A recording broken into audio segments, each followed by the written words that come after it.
So, anyways, let's begin. So, okay, Vitor Pamplona, a very special guest today. So, right now we are streaming live exclusively on Nostr, but later on I do plan on uploading this to YouTube. So, Vitor, so could you please introduce yourself for those who don't know who you are? And since this will be on YouTube, I'm guessing many people there will not know what Nostr is. So, if you could briefly explain for the average layperson what Nostr is.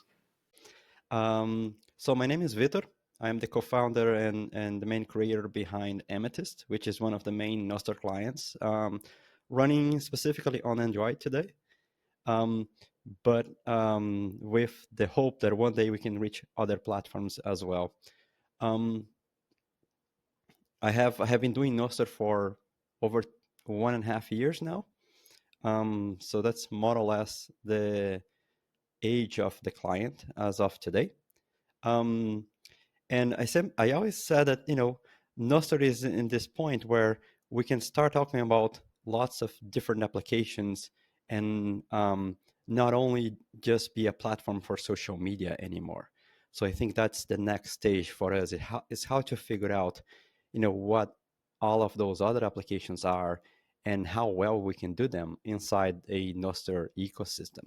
Nostr, for those who don't know, is just a base protocol for social interactions.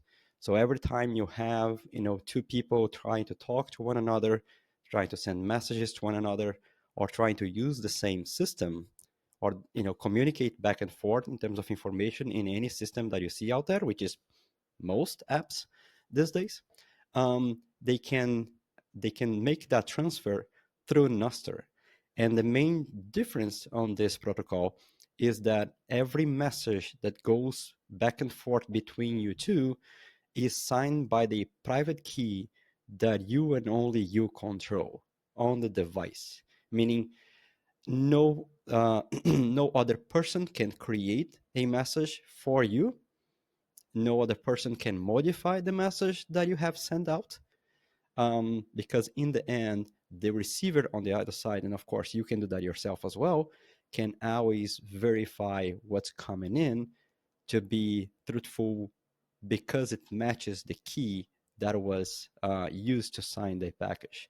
So in the end, it becomes a very powerful tool to just send information without trusting any server out there. As you probably know, when you send an email, for instance, um, if you're using Gmail, for instance, you can write any message you want.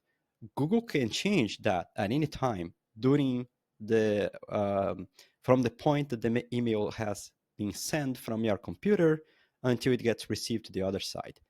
And that is true for all of the intermediary servers that the email goes through, right? So any of them can change the contents of the message. They can change entirely, or they can change just in a nuanced way so that um, it will be not, you won't notice that they have changed.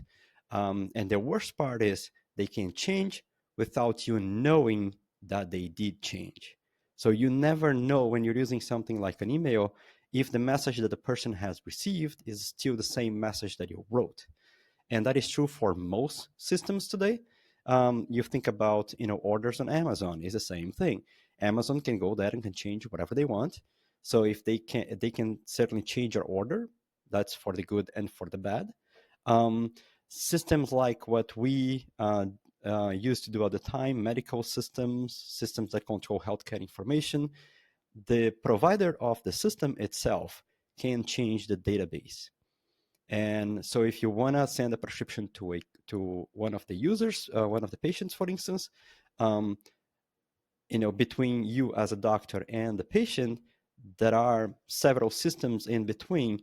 All of them have developers and other operational folks that have the access to this data and usually the right to change it on their servers, so that you never know if your patient is truly getting prescription that you signed without using a protocol like Nostr that signs with just your key from your computer that no one else knows, and it's virtually impossible for any server to change that information.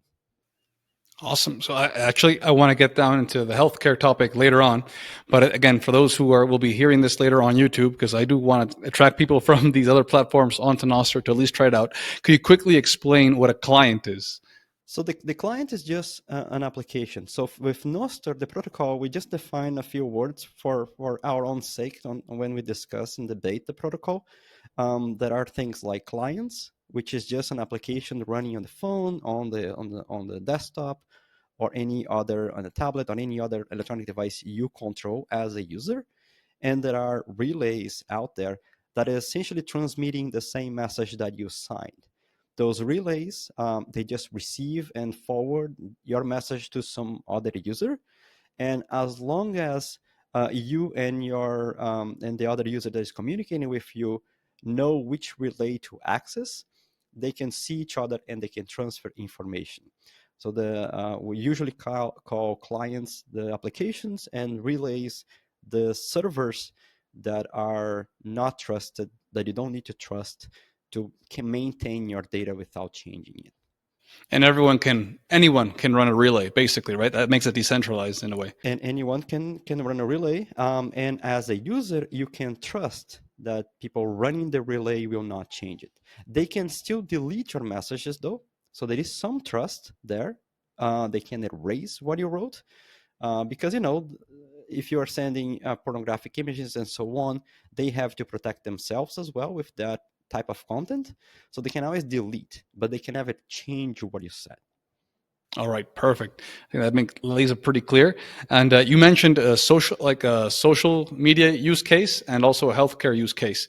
So, from what I think one can understand is that Nostr isn't just social media or healthcare. It's a protocol from which you can build basically any type of client or app. Is that correct to assume? Mm-hmm. Excellent. That's very important to know. So, anyways, I've even been hearing some of your podcasts. You've mentioned that a lot about the healthcare space. You've been working on certain projects. So, what do you think the current healthcare system and doctors? What do you think? How can they use Nostr? And more importantly, why is it important for them to use Nostr? So picture this, right? Today, there are two types of healthcare systems, basically. There is a US based one, which is controlled by large companies. So picture Epic and Cerner and all the big software providers that essentially provide the electronic medical record systems for hospitals, and all the other systems out there that are just storing that information for you. In those systems, when you as a doctor send a prescription out, you will simply write in their system, and you will tell the patient, listen, I'm going to send this to the pharmacy that you want, but you don't need to worry about it. So I'm just gonna press a button in my computer, and it goes to their servers, passes through a few different companies, and then reaches the servers of the pharmacy that you want as a patient. So you can choose the pharmacy, but it's the doctor that is sending them that information, kind of behind your back. You don't get to choose how that information flows. And it goes through corporations. So each company in the middle of this is getting access to your data and might use it for anything that they see fit. In our case, for instance, if you follow HIPAA compliance, there is a wording that simply says, you know what, if you can justify as that you need to do something, you need to see the data to provide the service to the patient, which is a very broad, subjective definition of what you can do, then you can just share with other people as well. So picture this: if you are running your prescriptions through an AI system that is trying to figure out if something else is going on with that patient, in the hopes that that's going to be a service to the patient, they can just share with that system, because that's their authority to share. Like, you as a patient, you don't get to control that access to your data. So there is this corporate mindset for a very corporate US-based system. Most of the rest of the world will be centralized on governments. So Brazil, most of Europe, for instance, China, India as well. All the medical information is being transmitted from doctors to some system at the government. So the Ministry of Health will run something that all the doctors will communicate through it. and the pharmacist will see it as well.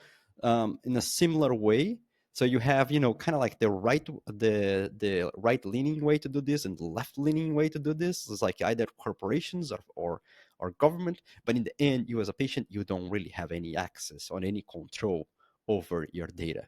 And what Nostr allows you to do is, because you don't need to trust anything, like if a doctor writes me a script, I can just show it myself to my pharmacist, and my pharmacist can verify the signature of the doctor to know that I didn't change the script in my benefit, right?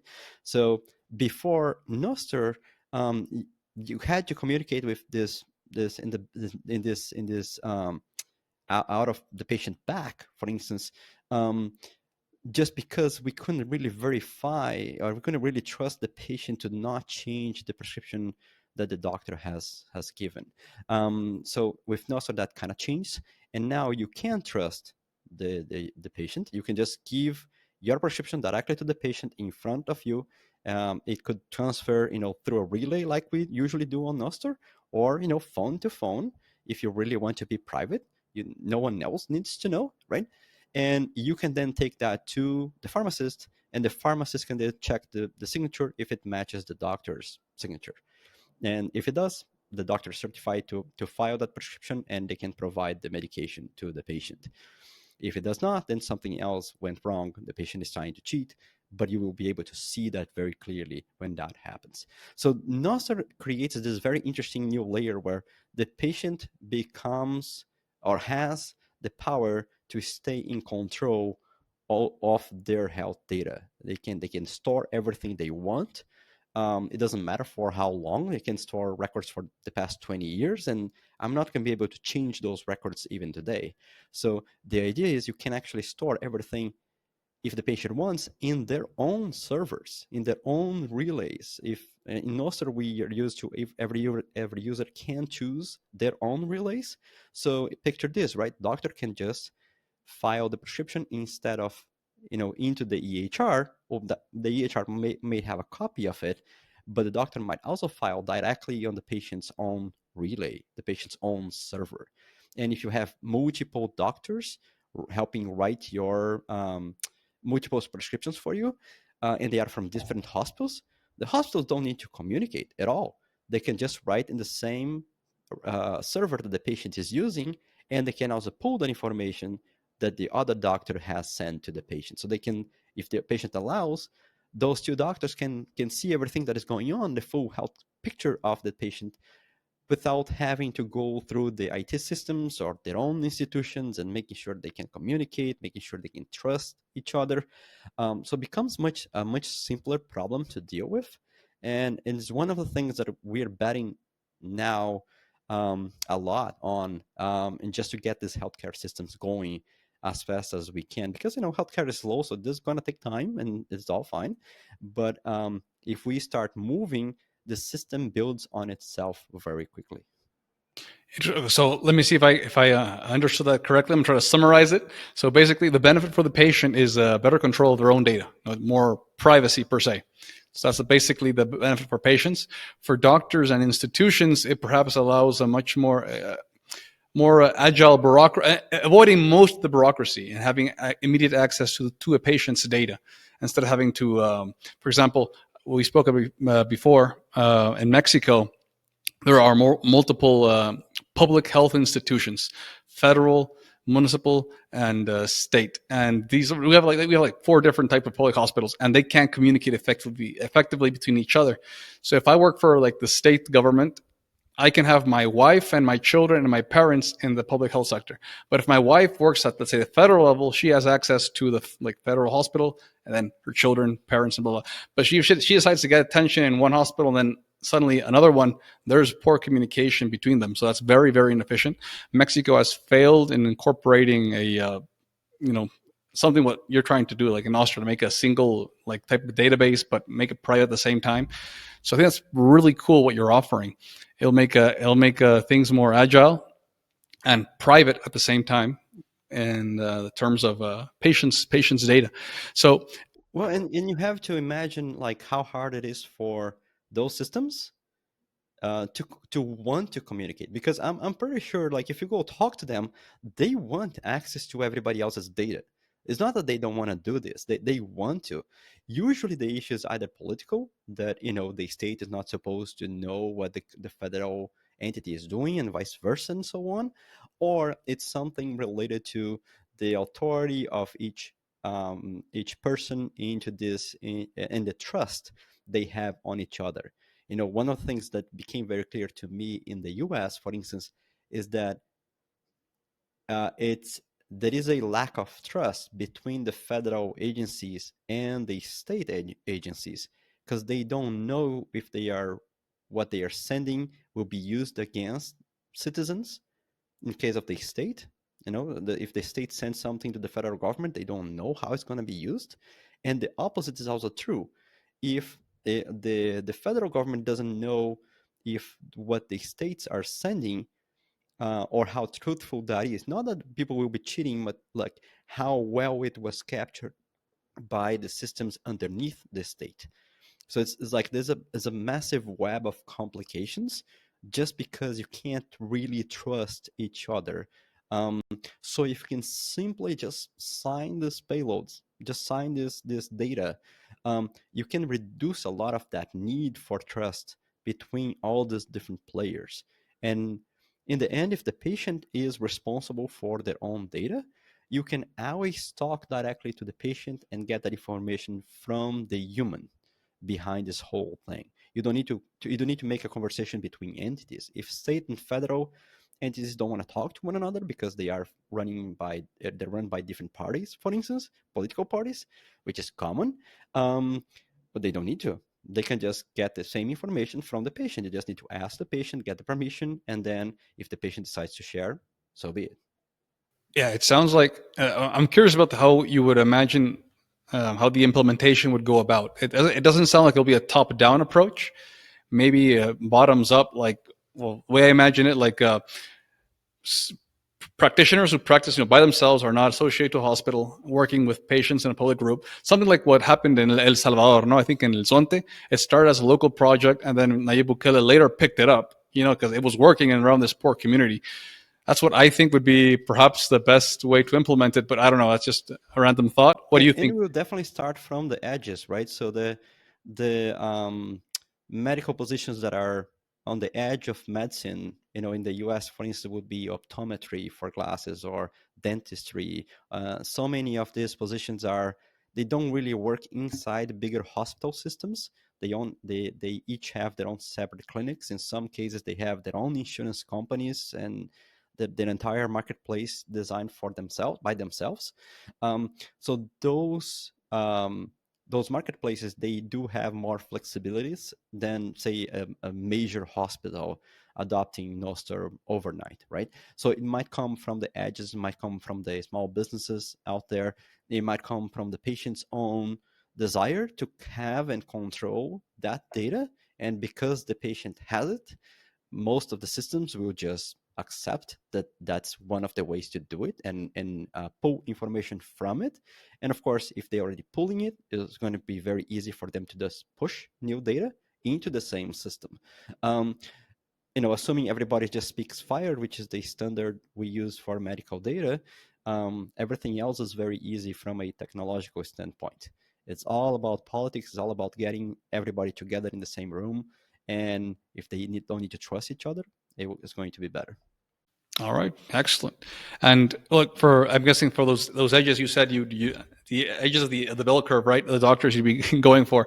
Um, do you think they just need to know what Nostr is by itself, or would it help them or benefit them a lot to know what Bitcoin is? Like, how would you plan on bringing this out? Would you implement some education, basic education around Bitcoin? Yeah, they do complement each other, right? Very, very well. So most on Nostr today, there are already many doctors that are with us. Hopefully, many of them are listening, and have already been thinking about how to integrate Bitcoin in their practices, usually from just a very simple payment standpoint, right? You do a service, you get some payment back in Bitcoin instead of using regular local currency. With data is going to be a similar way of thinking.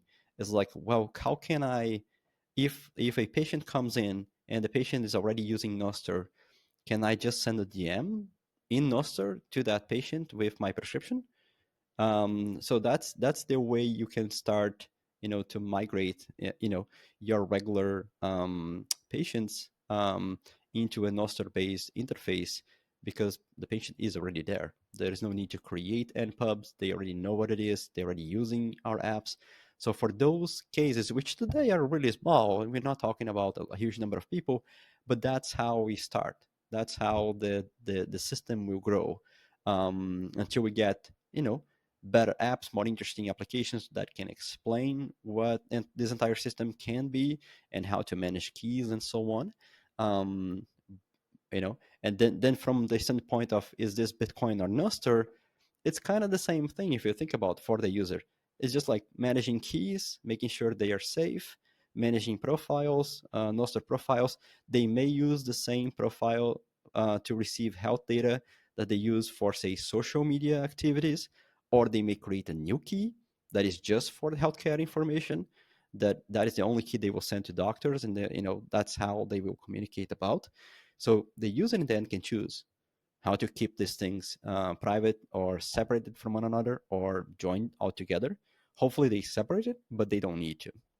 Perfect. You just need to learn radical responsibility, I guess, first. And Yeah. well, I Well, use well, in the end, like it's not going to be hard to imagine that some companies would help patients by providing services to them. Like in the same way, for instance, say Dropbox or Google Drive today, they just have a simple button that you can press and you can store all your photos there and so on.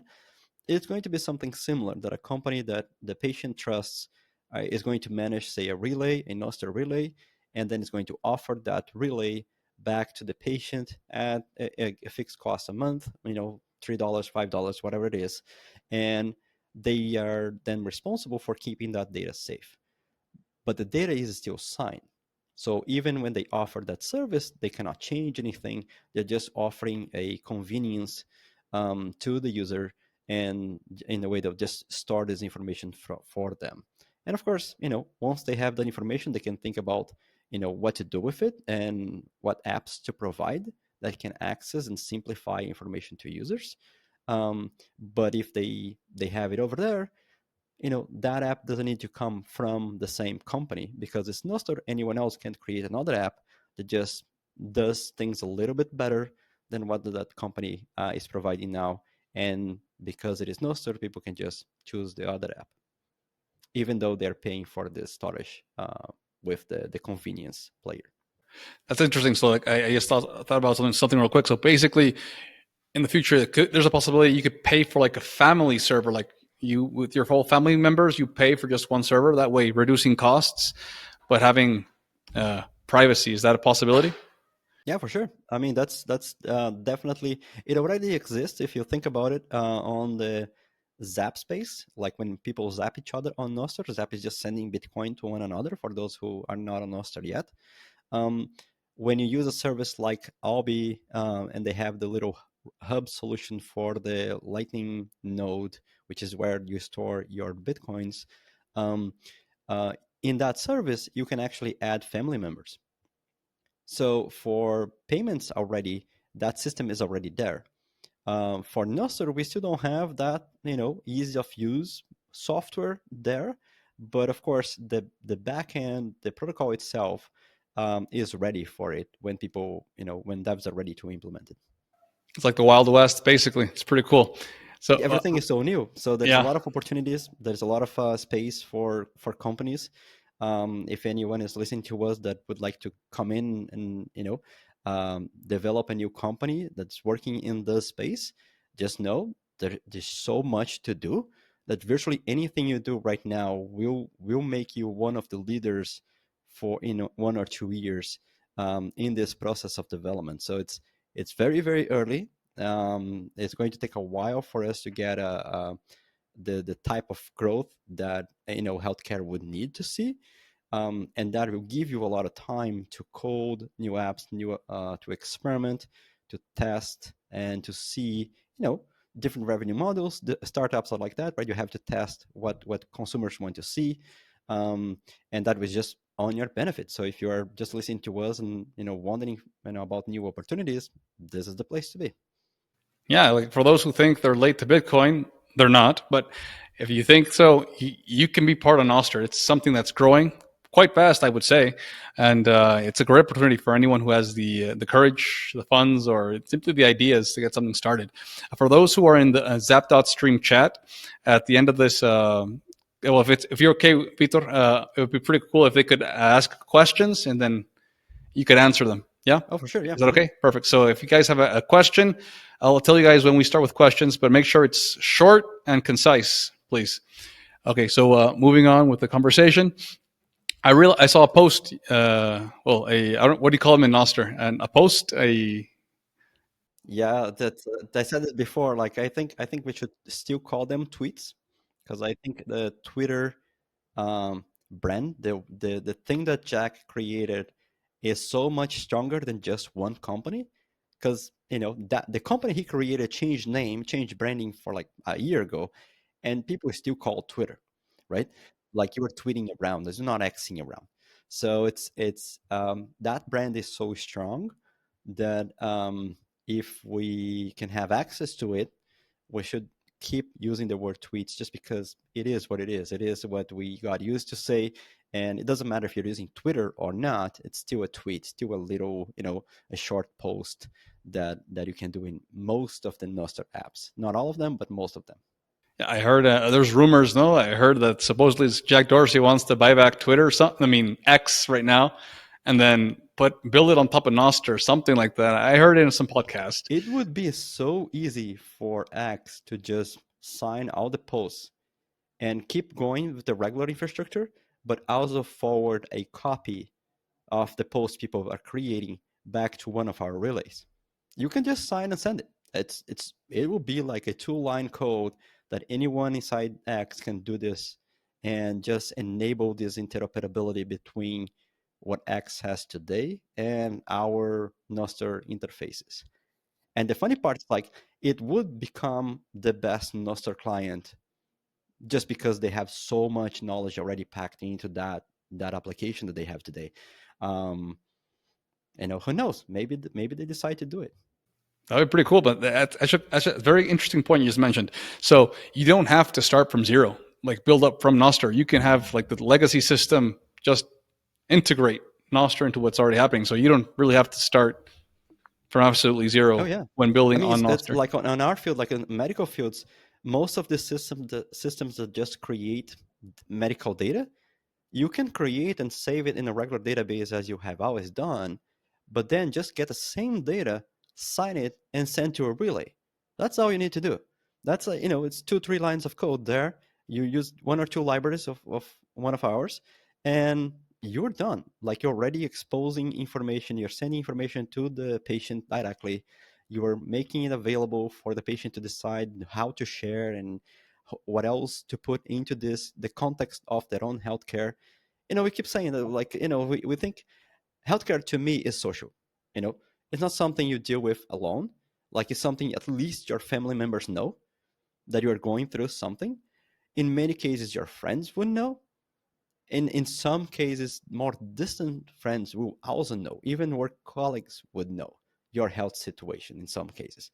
So healthcare, because we all need social support when going through something, not only in medical health, in mental health, but also in, if you break a leg, everybody knows that you have broken a leg. That's not a secret. So why not make it something that is social, that you can talk about it, you can have a system around it. In case for family members, for instance, you can share within each other all the prescriptions, all the health data information that doctors are sending them, so that if there is something happens, everybody still has access to that data and can help doctors make the best decisions by just resharing that data with them. I just had like a wow moment, right? So like it's the interoperability part. Like that's a good sell. Like you don't need to change everything right now. You can just integrate this into Nostr, whatever you have into Nostr. Because I think if you pitch this to a doctor or to a hospital, because they spend millions of dollars to install and maintain their databases, for like patient files and everything. So if you suddenly come with Nostr, it's like, yeah, but I already paid millions and millions of dollars. So I think that's a good way to sell it. So you don't need to do any of that. Just integrate here, and you'll see how much more easier it is. And with time, maybe you can just completely switch over to it. But if you don't like it, you always have your base system in place. Now picture this. Imagine if we go through this change and patients now have these many companies that provide the convenience of having of running their own relays and being responsible for your own health data, right? If that is the future we're going for, hospitals don't really need to hold your data anymore because they know what it is, right? They don't need to hold a copy. They might need to hold for regulatory purposes, but after a while they can just delete it because in the end they can always ping your server back and re-download all your information back to their systems. So picture like the additional relief from a company executive to not have to deal with that amount of data on the servers, not really need to protect and secure this huge honeypot of information that we know most hackers are trying to break in, right? Why don't you just simply say, you know what, it's all with patients now. We don't need to worry about it anymore. We don't need to spend money about it. There is no cyber security threat against our hospital because we're just, you know, our doctors are using clients that are getting information straight from the patient's relays and are posting back to those relays. And we don't really need to host anything. That is a really good sell, like a fantastic sell. And that's what I love about the Bitcoin space. Like, it's all about developing parallel economies. It's not about destroying everything completely. It's building something on the side. So when fiat collapses, we got Bitcoin. So in this case, when healthcare collapses, when there's like a giant, I don't know, like electromagnetic warfare, with EMPs and whatnot, and data servers are destroyed. Like if you have something like a Nostr, I'm thinking like it would be a much more robust system for preserving valuable information, valuable data. That's just it's pretty cool. And sorry, yeah, I noticed in the beginning of today you made a tweet where you were asking for people to define the difference between like micro clients, large clients, or something like that. I got curious. So why? Fiat Jeff posted this tweet that simply said, you know what, like a lot of developers are trying to put everything in their clients. They're trying to go for the super app in Nostr. They're trying to, pack as many features as they can into Nostr. And I think that was okay like a year ago when Nostr was just starting off and we needed to get some momentum to grow the community. Today, if you start to just if you think about just coding everything into one app, you're not going to finish in your own lifetime. It's just too much. So the pitch from VHF was like you shouldn't go for the super app. You should go for smaller apps that work really well and that have been specifically designed for a given use case that it works and you know that you can spend say your own time. You don't need a team for it to maintain and make sure that interface works 100% of the time. um, and that goes so against most devs today because devs just want to put everything in there. They want the likes, they want the zaps, they want the replies, they want the if it is a chat client, they also want to see a feed with all the posts. If there is a feed, they also want to see a live feed and like with all the video stuff. And I'm like, yeah, it's nice that we have some clients, and Amethyst, the one I make, is one of them, but it shouldn't be for everybody. It is a lot of work to just maintain all these features working and as we grow, it's going to become harder and harder and harder. So the debate today was just about like, listen guys, we need to go back to the basics. And if you are thinking about starting a new Nostr client today, you should be thinking about a minimalistic client with just hopefully with just one function. So for instance, I just have one of my clients for healthcare. It just sends prescriptions for glasses. So it's just a single HTML page that you go to the website, the doctor goes to the website, writes the 6 numbers they need in there, and sends that as a DM to the patient. There's no, you can't see the DM, you can't reply to it. No, no, it just sends the prescription to the patient. That is the only thing it does. And if that client becomes the way the doctor can save, a few minutes of time, the doctor will prefer using that client than a bigger system that has a lot of fields and a lot of buttons and clickies and so on. And like, no, I don't want to deal with any of that. I just want to, type a simple page, load it up, and send my prescription because my patient wants, and that's it. I don't need to see it. I can use other clients to see and message back and forth with my patient. But in this specific client, I just want to code the medical information, sign it, and send to the patient in the way that he can share with an optician, and they can get their glasses. Um, like that, you can have the same thing for virtually everything in social media. There are clients today that only write. You can't read. They only write blog posts. So it's designed specifically to not do anything else, and helps you write the best version of the post you can, right? Picture an AI helping me write my blog post that I was trying to do. And I'm not, the client itself, the developer of the client is not worried about listing out the blog post, showing out new information, and have a very interesting algorithm to pick what's new and what's exciting and so on. No, no, no, you don't need to do any of that. Just do something that writes the post really, really well. um, because people will want to have that little edge. Like, if I can write better than the next author, I'm even willing to pay for that specific edge that I can get from this particular client. So that's, I think, the way we should be moving forward with Nostr. To me, because Amethyst was designed from scratch to have everything, we'll keep pushing to have everything for as long as we can. But in the end, the math is very easy. If we decide to code everything, we either going to have a massive team and some massive costs to maintain everything over time, or not everything is going to be done in the best way it could be done, right? Which means that these specialty clients have an advantage because they can just do one feature and do it so well that people are not going to use, say, Amethyst to do that feature. They can have multiple apps on their phones. Um, and in the end, I do have this hope that maybe in 5 to 10 years or so, Amethyst as a client kind of ceases to exist because every other client is so much better than what we can do.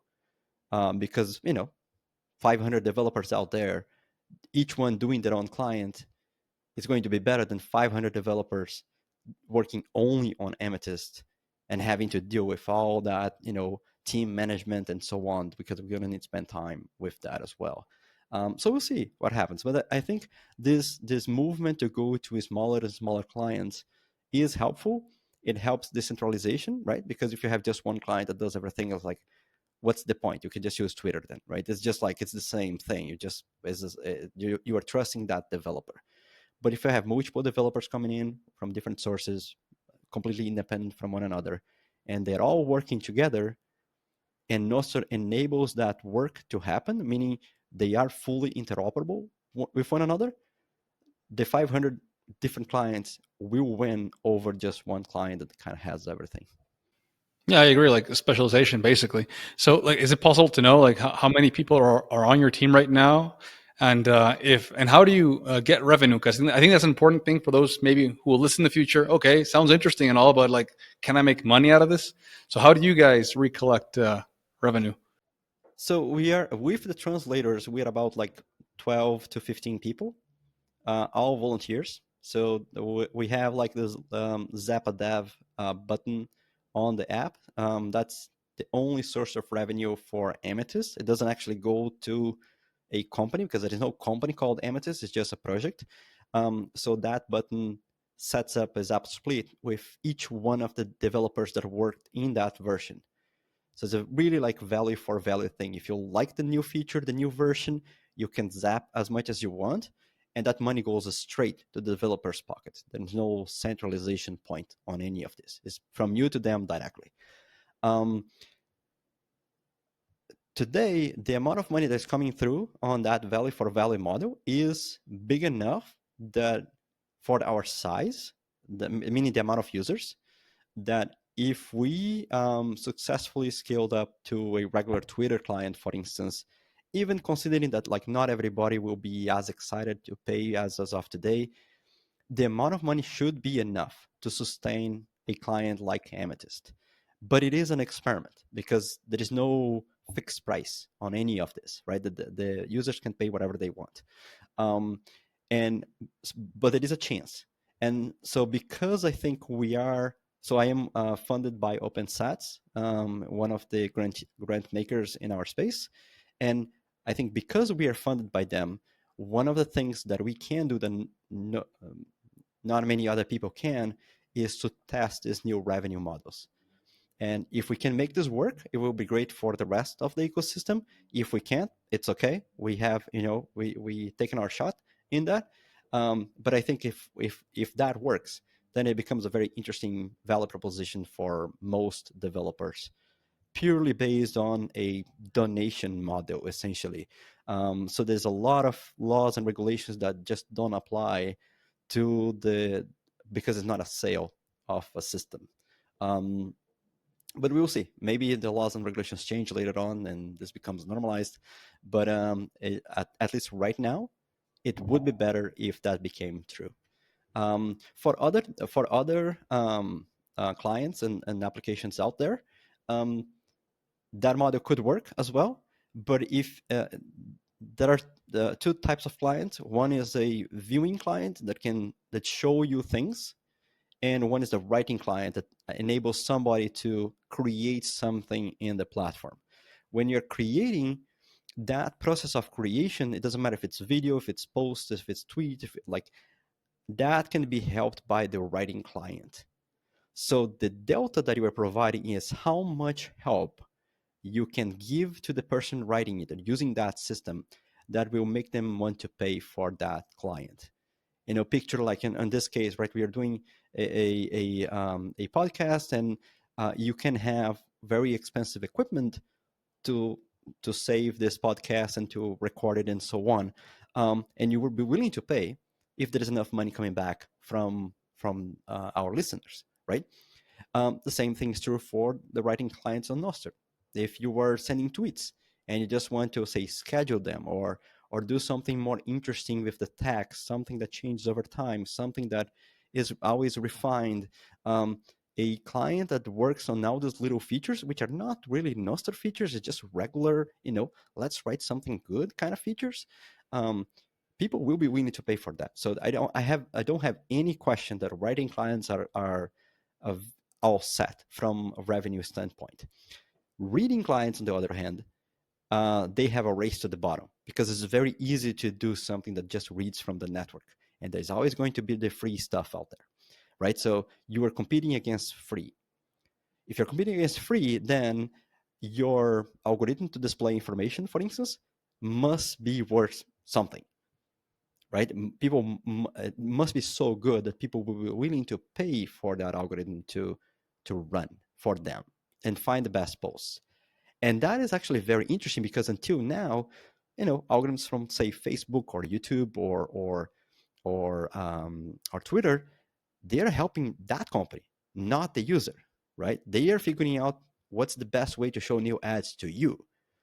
With Nostr, now the user must actually like your algorithm. Like it's not an option, So if you're doing a reading client, a viewing client, and you want to figure out how to make revenues, I would warp your mind in that way. Like, what is the extra that you are offering on top of the free client? Because the free client will always exist.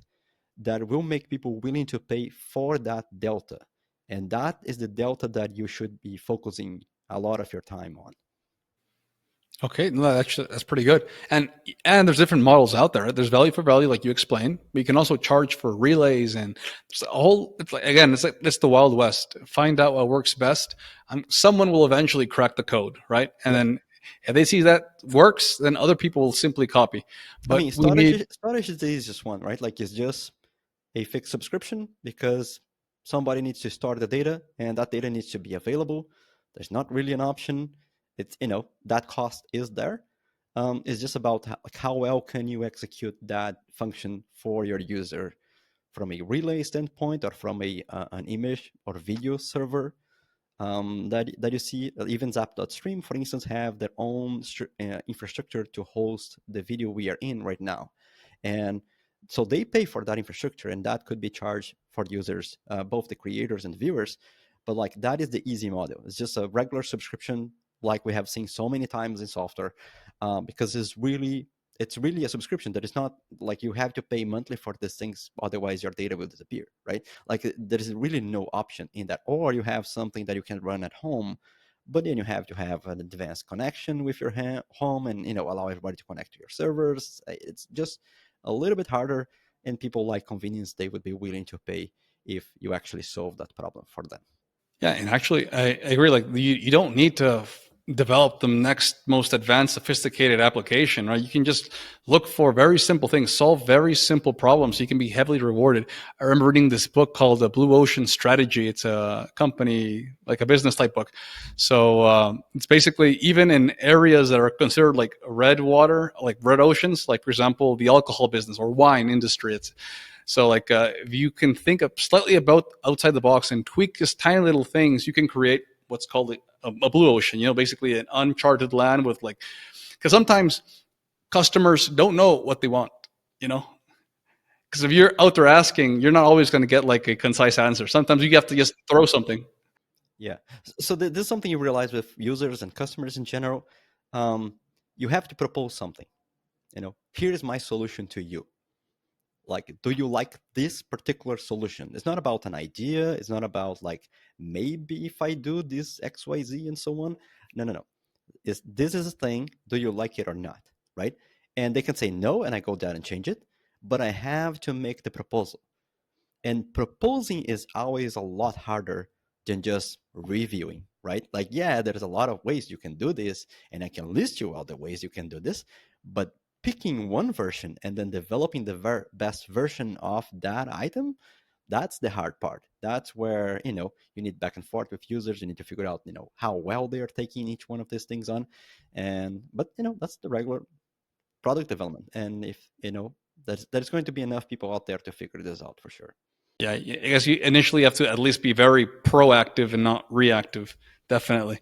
So, okay, real quick. Well, since we're talking about revenue, and this will again go to YouTube. So I think a lot of doctors have perhaps who are hearing this or will hear this. I'm hoping they more or less understand and see the value of Nostr. But for those doctors who don't understand what Bitcoin is, like, how can Bitcoin help improve a doctor's practice or a patient's even? Yeah, that is, we don't know. The true answer is we don't know, right? But we hope certain things can happen.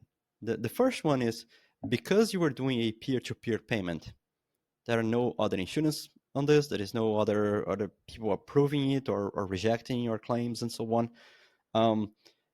Medical services that are not an emergency can be shopped around, and you can actually build a better relationship with the patient if they are actually paying for that service. And yeah, this will have ups and downs and so on, because any direct payment system without an insurance company behind it will have. There are hybrid models where you have some payment via, say, Bitcoin, and some others via insurances and so on. Um, those models will take some time to develop, because Bitcoin and insurances don't really go together very well. Super regulating one side and super crazy in the other side. Um, so that will take time, but they will get back to us in time, right? This is not. It is definitely in the future. We're not gonna not see it. It will be there. The question is when. So for doctors that are today on this, you can start exploring payment options for your patients through Bitcoin and other systems, meaning Lightning and so on, or Zaps maybe. You can offer, one of the ideas we have been discussing for a long time is, because we have so many doctors on Nostr, it's not difficult to imagine a value for value model where patients is simply paying for some tips and tricks on how to manage their own health. So, the easy question for patients that we all have is like, when do I really need to go to the emergency department and see a doctor? You know, is a small flu, a small fever enough to go there and kind of scare everybody out? Or do I need something else? Those questions like are on the minds of patients all the time.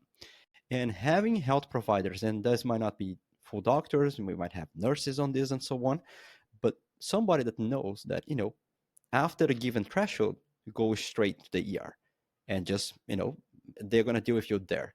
Before that happens, you can manage, you can try to do a few things, you can wait a little bit. But like that information for patients is just so hard to get and is so valuable. So I could easily do like, in the US would be like a $10, zap for the doctor to tell me like, do I need to go to the doctor or not? Like, is this the time? Like, like, or and where do I go?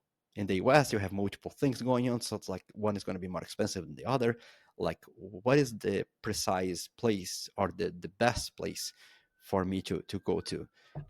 So you could really think about a way to just help patients and trying to and getting the support on a value for value model, or just like, if you help me out, I'm gonna zap you, and maybe the sum of the zaps is enough for some of that work, some of that income, and hopefully with the rest is just about starting to get a patient list. If you want to become an independent provider, that you want to leave the hospital and start your own clinic, you need to have patients, right, to that want to see you.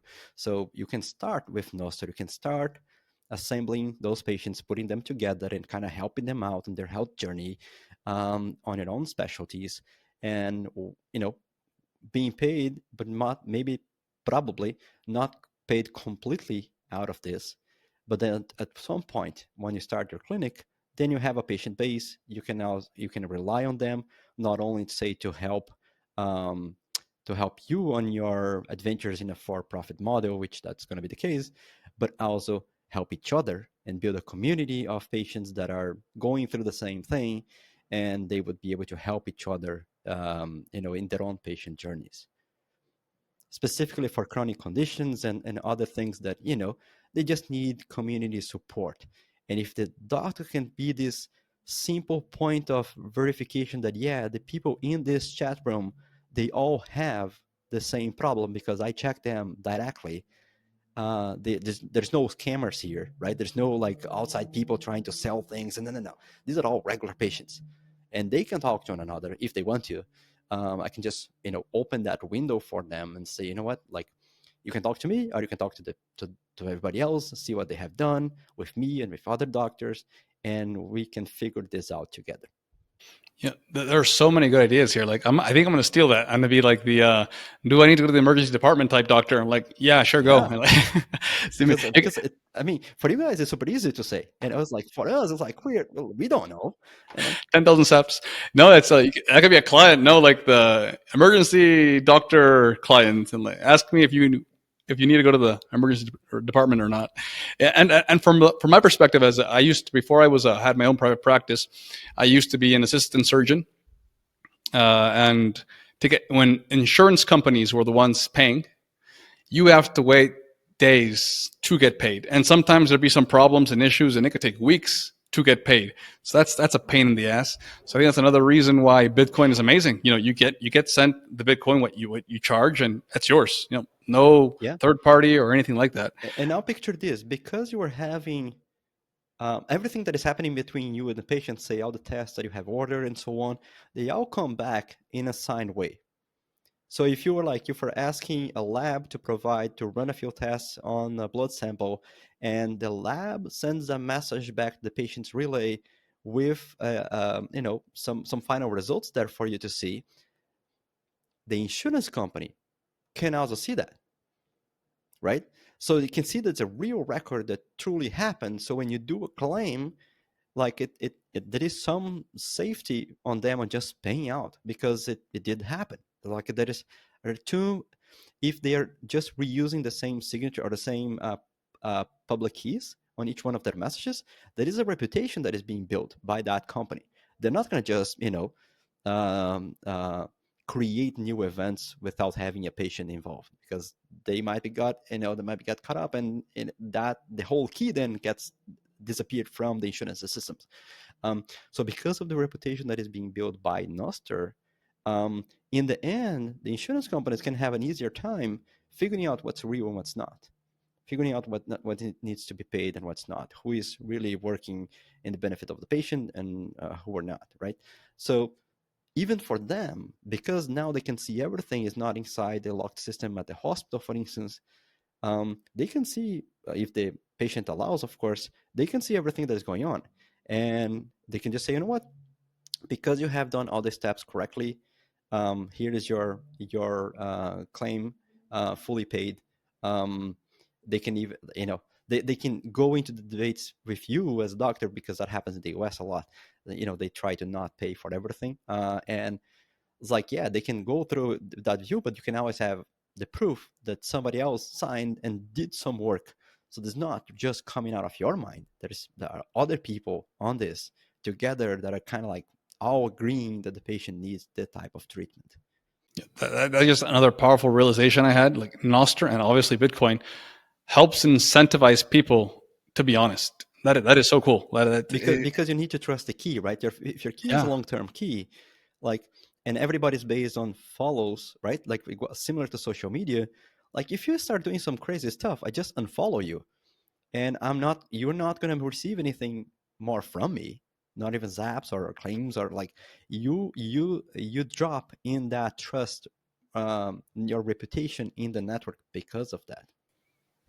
that is so cool. And Now you know what's funny, what? like if you think about, so we were working a few months ago with the homeless population, and the homeless population in the US is a bit weird because they have too many agencies working with them at the same time. There's a ER departments because they have health problems. They have the housing authorities. They have the food stamp authorities. They have this whole thing going on, and the ER knows that if the housing and the food authorities don't do a good job, the patient will come back to the ER. So it will increase the cost of the healthcare system because the other part of the system is not doing their job. Now, picture this on Nostr. Like right now, each one of these entities have their own systems that they manage those records independently. The doctor can't see what the housing authority is doing. The housing authority can't see medical records at all. Um, what happens if they're all working on the patient's relay? While the housing authority might not be able to see health data because they're not doctors, they're not trained to keep that information safe, they could still see some of the things that the patient might make available for them. And because that communication is now happening, they can see, oh, wait, so the patient got into the ER 2 days ago, and now they need to file a new thing for their housing, but the person is on the ER, like he won't be able to file. So we need to get in contact with them, get an extension, and do all this paperwork so that he doesn't lose access to the housing that he was ready to get, kind of thing, because the systems are so complicated that any of these minor issues on procedural issues will derail the chance of that person getting some public housing out there. Um, so just think about this: like there are so many people trying to help them, and none of them are talking to one another. What if, crazy idea, they all came together and talked in the same relay that the patient already has set up? That it could be by the state or it could be by one of the NGOs that are helping the homeless population out there. The homeless themselves, they can have their Nostr keys that they access the system via their own personal cell phones, which they do have. So it's not that difficult. And you can send notifications in Nostr. If there is something that is going to be delayed, they can let each other know, and they can help. Doctors can help, can let social workers know. Social workers can help, can let the housing agency in government know. And because they're all trusted, because the public key is being reused, they now have a reputation in place that if the social worker says that this is going to be delayed, it's probably true, because they're working with that social worker for many years. in the same system. So it's not going to be something that they need to check to see if it's true or not. That's just amazing, like how many things you can do with it. Now, not that I think the government is efficient at doing anything, right? But I do think that this could help it, perhaps improve it, make it a bit more tolerable to to work with government. But that's a And cool, if you that's an don't like amazing. government, you can have private players doing the same thing. Yeah, Like exactly. if they're all NGOs and they're not talking to one another, which that's the current state of it. Like I think in LA there are like 16 different agencies that don't talk to each other and still helping the same people on the streets. So I'm like, what's the point? Like, sure, yeah, half of them are government people, half of them are private people, but they're all kind of in the same boat. And if they don't talk, nothing really is going to go in the most efficient way possible. And if that is the case, we all know what happens. People are not going to get the housing they need. Yeah, I can imagine. I want to be respectful of your time. Do you still have some time, Victor? Victor? Yeah. Yeah, sure, we can keep going. Perfect. So, real quick to mention for doctors as well who are interested in joining Nostr and getting paid in Bitcoin, telemedicine is going up. Like people are using it more and more and more and more. And I've already had the experience of being paid in Bitcoin using Albi and Albi extension. And there's even a calendar that's for free. It's cal.com. So you can get paid in Stripe, through PayPal, and you can integrate an Albi extension, which is, for those who don't know, it's basically a Lightning wallet, a wallet where you can receive Bitcoin. It's a lot of other things, but that's just one of the functions.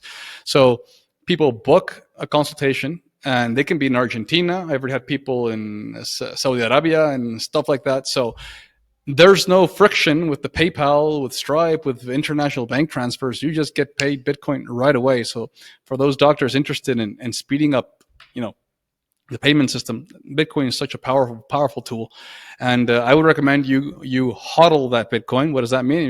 You just hold on to it and you don't exchange it into fiat if you don't need to. But that's just a little tip. Anyways, Victor, also I've seen that there's a recent implementation for chat messages in on Amethyst, NIP 17. So could you tell us a bit about that? And is it as private or more private than SimpleX, for example? It's more or less in the same um, broad group of specifications, so it's quite private. The newer version of Simple X could be more private than the Nostr version, but we don't see as many details right now on that newer version to say with certainty, because these things evolve. But the current version of NIP 17 um, transfers all the GMs through relays that you choose to be the GM relays. So it's your choice, and you have to make that choice yourself. It's not something that the app will give you for free. Like you have to go out there and search, what's the good GM relay provider for me to just store all my data. It's an effort that, because like think about this, right? If you're just downloading, say, Signal is one of those apps that you download and start using it, but you don't realize that everybody is just using Signal servers. And because it's just using Signal servers, they know everybody that's coming in and out. It doesn't matter how good the encryption is. It's just centralized so much that they can use that amount of data to try to figure out who is who in all of these sea of encrypted things. Um, when the users start deciding, what, my relay is different than yours, and I get to choose that when they start, using the app, um, it creates a point of decentralization that becomes more private over time. And the role of the relay is very simple. You write your relay on your settings, and everybody else will send messages to that relay, and you will just download your messages from that place. So it's just a way for others to know, if you send it here, I will see, basically, right? And that relay is built in some ways that only you can download your own messages. So unlike everything else in Nostr that everybody else can download, like your posts, your Twitter posts, and so on, because they want to see, with GM is slightly different. You don't people don't get to download your GMs. But let's say there's a bug on the relay and people can download your GMs. Everything they will see is that your public key is receiving an encrypted package. They won't know if it's a GM or if it's something else, like a like or a private zap or there's so many types out there. They won't know if the time of the event is correct, because the time is we have a randomization factor there up to 2 days. So within 2 days, they don't really know, you know, what, because like picture this, right? If you're tracking users and you know that at 3:55 somebody sent a message, I just need to look at the server and like what are the messages that arrived at that 3:55 event. Like that, it doesn't seem very private, right? So we play with the time to give us some extra privacy in that space. And then, of course, it's fully encrypted. So you're not going to see the sender, you're not going to see the message, you're not going to see anything else. You're going to see that it's an encrypted payload, and that user is receiving. So you see that if the relay has a bug, and you can see what the relay has, which is already an exception, um, then then you just be able to see that Vitor received 3 encrypted things that could be DMs, that could have inside of them medical information or not, who knows. But it's just like, yeah, he received those 3 things. And if the relay has a bug, then anybody can download it. But other than that, it's fully private, and not even the metadata is available for others to see. Neither the relay, because now we're using Tor as well, so they don't even know your IP anymore. Um, and But they do know your key. So if you're receiving, they know that you have received something. They just don't know what it is. Yeah, there was a recent bot on Nostr that says, "Oh, at this time, this person sent this message. This person doesn't tell you what the message was, but yes, that there was a message sent." So, but with NIP 17, that disappears. That disappears, yes. So all of those, the bot can only say that to the legacy version, which is NIPO 4. If clients that are using that specification today, which we do still have very popular clients like Demos and Primal, is still on NIPO 4. They are leaking metadata everywhere. And those who have migrated already to NIP 17, then that is hidden. That bot will just not work anymore. Um, at least not with that level of information. Yeah, a problem is that apparently, if you use NIP 17 and you send it to someone who's NIP 04, then they don't receive the message, right? Because I had that Right. experience. Yeah, so So, that's a so both clients have coded that particular NIP, which is also true for NIP 04s. Many clients don't have DMs at all, right? So it's like they wouldn't see it because they're not doing that. But we hope people migrate over. It's just it's a process of development that takes some time for folks to go through, and it is encryption, so it needs to be well coded. So it just takes its time to get from one to another one. All right, perfect. Real quick, so with those who are on Zap.stream, we're getting close to the end. So if you guys want to be thinking about your question, remember, short and concise questions for Vitor. And okay, Vitor, this is mainly a carnivore-related podcast with a touch of Nostr and Bitcoin, of course. I have to ask, have you ever tried a low-carb diet, and more specifically, the carnivore diet? I'm not into any diets. I have never tried diets specifically, but I'm Southern Brazilian, and Southern Brazilians is just like Texans here. It's like it's meat based everything. We our vegetarians eat chicken, so it's that place that I'm coming from. We eat meat virtually once or twice a day at home, so we're really into that. Just the meat aspect of it, just because we like. It's not because anything special. Um, on carbs, like we have tried to reduce, but I wouldn't say that I follow any particular diet at all. How common is junk food in your diet? Or in southern Brazil, how common is junk food? Not really? Not at all. Like like from Mexico, like our diet is basically rice, beans, and meat. In the south, same for Brazil. It's like so carbs are coming from the rice, and I think there are carbs on beans as well. But it's much healthier than the type of carbs we see in the regular US. Totally, totally. Actually, I was looking into southern Brazil for like, I know Brazil has a citizenship by birth. So if your child is born in Brazil, the child becomes Brazilian, and then if the parents stay there in Brazil for a year, then they can become Brazilian citizens, which is pretty cool. A good way to get passports. Like the only negative there is that you're subjected to Brazilian tax if you stay there for a year. I guess anyone can like decide whether that's good for them or not. But And if you are American and you moved over there, unless you give up your citizenship, you're paying the Brazilian taxes and income taxes and the US income taxes at the same time. damn, So yeah, it's going to be a lot. yeah, definitely. How are taxes in Brazil? Do you know? Like, Similar to here, I would say. It's we tax, I think, average tax is about 50% of the product. oh, So it's a lot. yeah, But I don't like if you consider everything like it.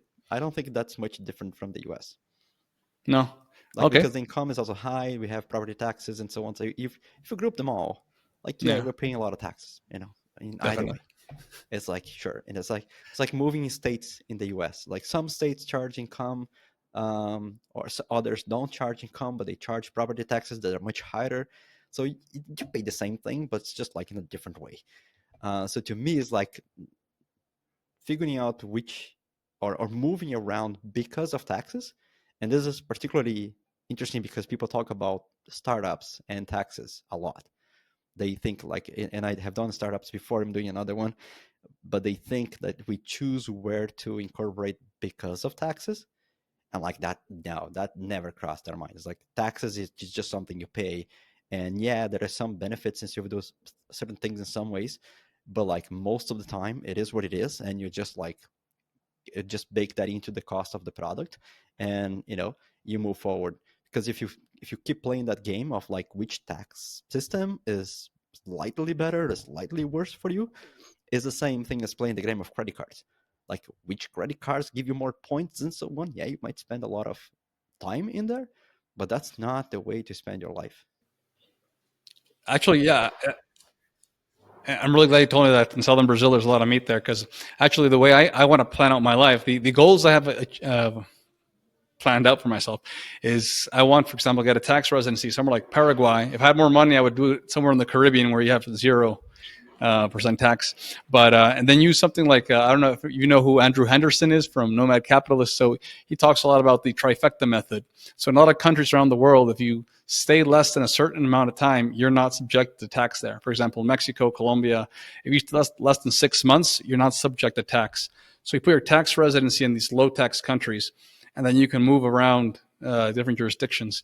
So it's cool that you mentioned southern Brazil because that sounds like a cool place to stay there for a Oh yeah, while. you're gonna love it. Argentina, definitely. And I've been Yep. told that Paraguay also has very good beef. Oh yeah. So I'm a carnivore myself. So yeah, that's why I'm learning about these different countries and customs. You would definitely like those two parts of Brazil for sure. I like the Rio Grande do Sul and Santa Catarina, the two states in the south that are super meat based. So much so that it's hard to find the vegetarian in there. It's like restaurants don't even know what to cook when you show up. Um, but I don't know, on the tech side, like if all that work has significant tax gains, sure. But like if you're just playing the little numbers, like 2% or 4% or Yeah, 6%, like that doesn't like doesn't that really doesn't matter. excite me at all. It's like I just I prefer spend that time just coding something that is much more valuable that I can just pay the tax and move on with my life. Definitely. Yeah, I agree with that totally. And last part before we get to people's questions. Last thing I ask Vitor, so you guys prepare your questions. If you want, you can start writing them down now. Well, actually, not a question; it's more a statement. If you ever feel like you want to go into carnivore and you need help for whatever reason, you can just send me a message. Like I really do, especially you that you're working hard. Like I'm guessing full time basically, and with startups, there's a lot of stress and work on the body. Like a common thing that people repeat in the carnivore when they go carnivore is that the clarity of mind, their energy increases. You're much more alert and more focused. So I think that would benefit someone such as yourself, who has to be, I'm guessing, 100%. Do you go Now here's the outside question. though? Here's a question for you. Yeah, Is that true for any meat and any cooking technique? Or is it only specific ways to do it that will give you that benefit?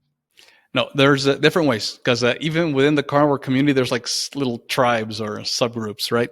There's the guys who are just eating pure red meat, like actually a couple of people who do lion diet, red meat, water, and salt. And then there's other carnivore where you can have obviously any type of meat. It can be poultry, fish, seafood, shellfish. I mean, pork, etc. Red meat, especially eggs, dairy. So that's like one version of carnivore. And you basically what you do in these type of diets is you discover what's best for your body, what works good for you. There's people with autoimmune diseases. Hmm. Honestly, most of them do better off, at least initially, doing the lion diet or just red meat because there's less of an allergic reaction. It has to do with the anatomy of the animals and their physiology. We don't have to get into that right now, but most people can tolerate your, let's say, average carnivore diet with like any type of meat and dairy if you can tolerate it. But yeah, there's a lot of That's ways me to do then. this. Love Yeah, it. fantastic. Maybe I'm Anyways, already doing. Maybe I have been doing this for the maybe you past have 30 been. years, and I don't Yeah, even know. It's yeah, like that's why you're so productive. Exactly. that's All why right. we are in Nostr, you know. Exactly. No, yeah. But we should do it like a carnivore client. Like people can Oh my ask you God. questions, and then Yes, do some value for value transfer, build a community around it, so they can help each other. We definitely. There should No, probably be a way to develop a client where people can report how well they feel after different intakes, and so they can help each other on figuring out what works and what doesn't. yeah, there's definitely, especially initially when you're transitioning to carnivore diet, a lot of problems can show up. Or if you are a diabetic or personal hypertension, you do need help with your medications. You need a someone with medical knowledge to help titrate the dosage down because that could be dangerous. I don't know if you know, but Dr. Ken Berry, a prominent and OG carnivore doctor, has joined Nostr, so a few weeks ago. So he could be like a marketing, like the main guy marketing, pushing a client like this. Like there's so much opportunity here. I hope someone just picks up the coding knowledge and courage to do so. But yeah, that's a good idea. Yeah, because again, this smaller clients that we are looking for on Nostr, like if we can build an app or maybe three apps, one for each of the operating systems, um, by the same person or by different people, but essentially help people in the same community and allow that community to come together outside of the noise, the broader noise, which is Nostr in general, you know, I think it would be hugely beneficial to the community itself. And you can find a place that you can always go back to discuss these things. Perfect. Yes. Well, definitely. And you can zap each other And zap each other. because, Yeah. that's what we do. Yeah. Definitely. Actually, on this very stream, uh, over 4,000 sats. Amazing. See? So that's a record for me. So, guys, you have questions? Put them in the comments right now for Vitor. There are a lot of comments. Okay. Yeah, Interesting. if you want, if you can read them yourself and see if you see something you want to answer, go ahead. I'm looking for questions. Okay, so I think it's. I guess if no one has a question, I guess I'll ask the last one. For those doctors or anyone who just wants to do any live streaming on Nostr, what would you recommend? Zap.stream, or how do they go about it? Do you just start Oh, yeah. from? Zap.stream, Nostr if you want to do just voice, because some people are more comfortable with voice. Um, but they're just different, right? So Zap.stream allow users to ask many questions in chat. Nostr.nest do that as well, but you can also promote them to be a speaker in real time. So, if they want to say something interesting, they can come in voice and just say that out loud, which sometimes is good, sometimes is bad. But it's you do have options available today, and both are made by the same people. So they're all kind of together and integrated. You can watch them on Amethyst. Well, not Nostr Nest as of now, but we're getting there. For those who don't know, Nostr Nest is basically like Spaces on Twitter. We have a question. What are the best ways to keep safe the NSEC instead of logging in every app? So if you have an Android, that is an app called Amber that you download, and you just put the NSAC in that application, and that application will communicate with all the other apps and sign things for you from there. So the other apps will definitely not have your key. That's true for Amethyst and for other folks. If you are on the web, you just need to choose one of the extensions, the browser extensions, that you can use. I'll be Nostr, Nosotros, I believe. No, Nosotros is an Android client. There is one for Safari that you can just pick one, and it's the same thing. The key stays in the extension itself, and the web page doesn't know about it. So you can log in to as many clients, all those web clients that are out there, you can log in safely in them all, and you will see when they are trying to sign something. So if you are a little bit skeptical about what they're doing, you can verify everything, or you can just fully trust and not be bothered by replying sign all the time. On iOS, I don't think things are there yet. I think Apple is putting some barriers in place for that don't allow people to just have that signing experience. So you have to insert your NSAC kind of everywhere. Some of these applications have something called NIP46, which is a way to store the key in one place, generally a server, but then you have to have access to a server. And then every time the app needs access to signatures or encryption and decryption, the app sends information back to that server. Not as good as the other two options, but still available as well. You can do that on Amber with Android as well. It can communicate through that server. So you can sign up online on a desktop on a computer, and then turn on your phone and be signing on your phone for the things the desktop wants to do. So it's not even like your NSAC is not even in the computer. If you don't trust the computer you're using, you can just keep it in your phone, which is usually safer than the computer, especially if it's Windows or so, or the public computer specifically. Oh, perfect. Another question. I can only see the npubs here on Zep.stream. I can't see the names, but one guy's tagged someone and says, I guess it's me, are you ever concerned about doxing your face to the internet? I guess you can answer that first, and then I'll answer it myself. No, I have been doing this for a while. I have no fear at all. Perfect. Yeah, same thing. There has to be a public face to something, especially for doctors. I think if your doctor is a mysterious entity who never manifests themselves, I think that's a problem. I think you need to feel a bond or connection with your doctor. So I don't think if I were to start talking about controversial things, then I would just make a different profile and never show that it's me, right? That's the cool thing about Nostr. You can be as private as you want and as public as you want. It's consensual. Question. Again, I have no idea who this npub is, but are you headed to SEC in Madeira this week? I'm guessing that's you. No, I won't be going there, but I heard it's good, and I heard people are learning a lot from that program. Perfect. I have no idea what that is, though. What is it? It's a sovereign computing workshop, essentially. A bunch of people, a bunch of devs usually get together to develop new clients, and they all go to Madeira, spend like 3 months in there, I believe. And then by the end, they have some demos, and they come out of it with, a start of a client. And there are a lot of devs that go there just to help them out. I won't be going, but I think Pablo is still going. Maybe Gigi is going, and so on. So we have many of the folks that we know and like there to help you, like on a one-on-one basis. Perfect. Okay. Well, Victor, that was amazing. Before we end it up, do you want to send people anywhere? Where can people find you or support your work? Just come to Nostr. It's not hard. Just pick a client. If you are on Android, you feel free to use Amethyst or Primal, for instance. If you are on iOS, Primal is available there as well, or Demos. Nostr as well is a good one. If you are on the web, you have so many options: Coracle, Iris, Snort, Primal, and so many others. Just pick one and start, creating your reputation in that system. Start building conversations around the topics you want to talk to. If you want to keep it private, there are some of these clients, like Coracle, for instance, give you communities and groups that you can just talk with each other in a private way. Otherwise, everything is public, and we should be able to find our communities in the sea of information that is out there. Definitely. I think on the show notes, I'll add there's a website. I think it's nostrapps.com.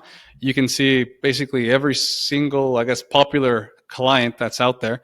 So test out whatever you like. And would you say that Primal is perhaps the easiest one for complete newcomers, like to set up a Yeah, profile? if you want like a a Twitter like experience, yes. But because you can also start with blogs, and you can go to say habla.news, and that is just a blogging platform. And if you like to write blogs, you just create an account in Nostr, and you can create your entire reputation in the blog part of Nostr, and then come back to say Twitter later on when you have some followers there as well. Yeah, I think it's important. I think it's very important to mention before we log out. You can change client whenever you want, and you will have access to your profile. It's not like in Twitter where you can't take all your followers' information over to Facebook or things. So that's a very powerful thing about Better Nostr. yet, you don't need to have a preferred client, because everybody thinks that like the mindset of fiat, right? Like you have to choose one and kind of be bound by that brand or by that product. No, you can just use two, three, four. Like you can intercalate between them. There is no need to choose anything. Perfect. And I'll add your NPub to the in the description as well, so people can follow you on Nostr. Forgot to ask about that too. NPub is basically your identity, public identity, right? And your NSEC is your secret identity per se, or how would you Right. describe that exactly? Your private So keys. picture this: if you're logging into any system, the npub is your username, the thing everybody knows that it's you. It could be your email, or like depending on the system how you log in. The NSEC is the password. So it is like the NSEC cannot be known by anybody else. But the username is important because people can tag you and they can cite you, and that's all using the npub in that system. Perfect. All right. Well, Victor, thank you very much. I think it was a very good conversation, and I think it'll help many people. So see you soon, and hopefully we can talk again later when you release your new startup. Yeah, we'll do. Take care.